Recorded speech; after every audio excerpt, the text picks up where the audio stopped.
Assalamualaikum warahmatullahi wabarakatuh. Kaifa halukum? Bagaimana kabarku anak-anakku semuanya kelas 7? Materi pelajaran hari ini adalah fikih.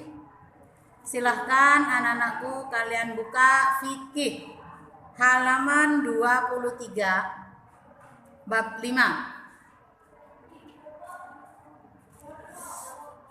Kita akan belajar bersuci dari hadas besar. Kemarin kita sudah belajar bersuci dari hadas kecil. Ya.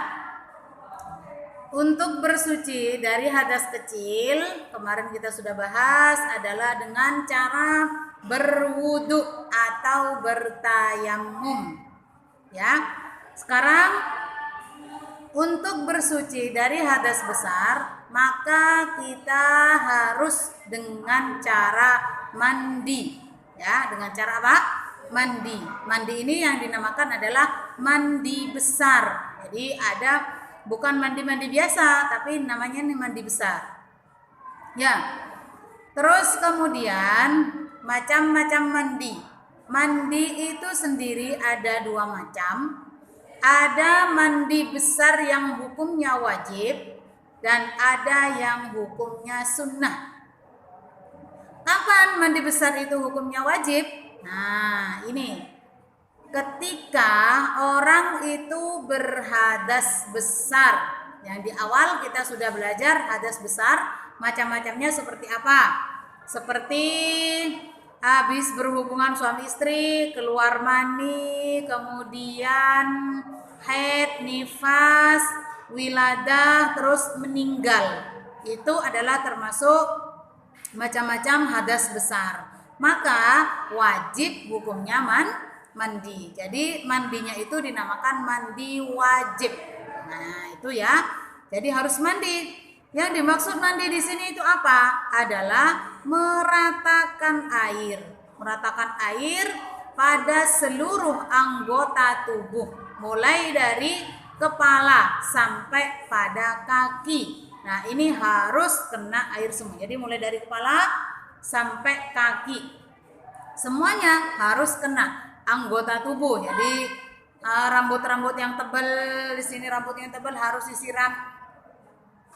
Telinga, lipatan-lipatan telinga, terus kemudian hidungnya ini yang bagian yang kelihatan dari luar, ini semuanya harus terkena air. Kuku-kuku di bawahnya ini, jadi semuanya harus terkena air itu. Jadi itu namanya yang dimaksud dengan mandi besar. Jadi tadi sudah saya bahas mandi yang hukumnya wajib. Sekarang kalau yang mandi hukumnya sunnah. Mandi yang hukumnya sunnah itu seperti apa? Nah, itu silahkan kalian buka pada halaman 24. Nah, di situ ada mandi-mandi yang hukumnya sunnah itu ada beberapa macam. Yang pertama diantaranya adalah mandi pada hari Jumat. Nah, pada hari Jumat ini kalian disunnahkan mandi besar. Apa sih mandi besar, mandi kecil? Kalau mandi besar itu bahasa ininya ya keramas. Jadi pakai keramas. Jadi rambut semuanya ini dibasahi. Kalau mandi biasa itu namanya bukan mandi besar. Jadi keramas lah seperti itu. Itu hukumnya sunnah. Nah, kalau kalian nggak punya hadas besar, terus kalian mandi pada hari Jumat itu hukumnya sunnah. Terus lagi mandi pada hari raya. Nah, hari raya Idul Fitri, Idul Adha itu hukumnya sunnah. Terus kemudian mandi setelah memandikan jenazah, mandi ketika baru masuk Islam, mandi ketika orang itu baru sembuh dari gila misalkan. Nah, itu hukumnya sunnah. Ketika orang itu masuk ke Mekah, baru masuk ke Masjidil Haram, ke Mekah, ke kota Mekah, itu disunahkan mandi. Itu termasuk contoh-contoh mandi yang hukumnya sunnah. Paham ya anak-anakku sekalian?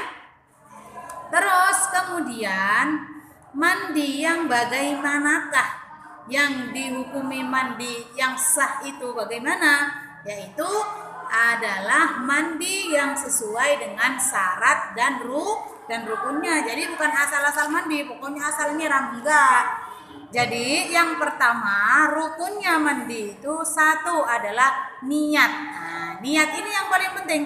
Jadi ketika kapan sih niat itu? Niat itu waktunya ketika baru pertama kali kalian menyiram air ke anggota tubuh. Menyiram air di sini, di kepala, atau menyiram air di badan. Kamu niat. Bagaimana niatnya? Niatnya seperti ini. Nawaitul ghusla lirafil hadatsil akbari. Nah, kalau misalkan karena haid minal haidi, kalau misalkan karena junub minal jinabati fardhon lillahi ta'ala. Saya ulangi lagi. Nawaitul ghusla lirafil hadatsil akbari minal haidi fardhon lillahi ta'ala.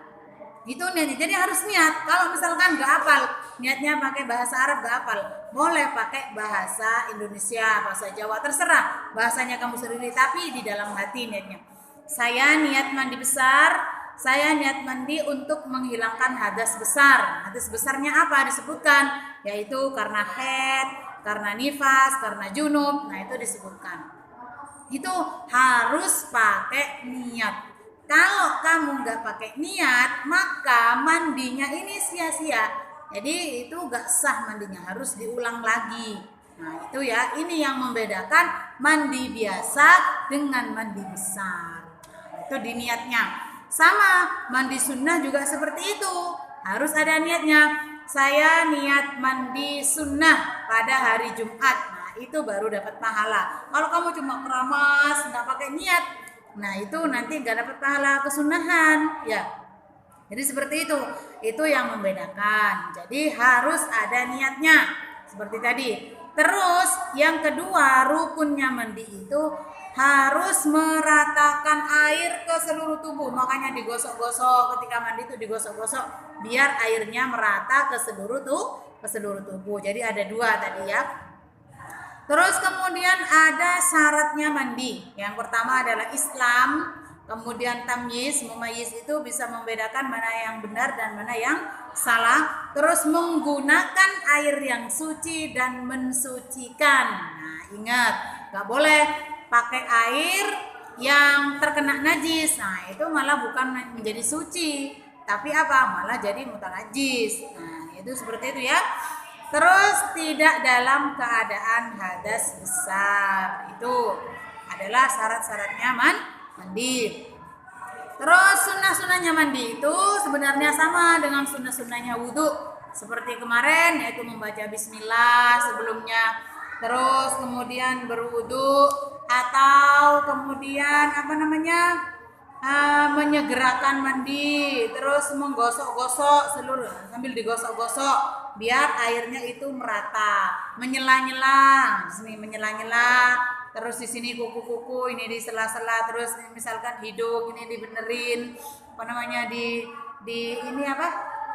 digosok-gosok, terus di telinga, itu hukumnya sunnah biar airnya rata. Jadi itu ya tentang mandi. Ini yang dimaksud adalah mandi besar.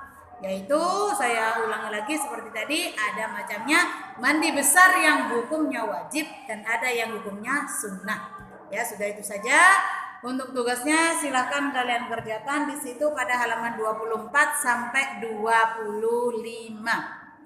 Itu saja ya, saya anggap cukup. Assalamualaikum warahmatullahi wabarakatuh.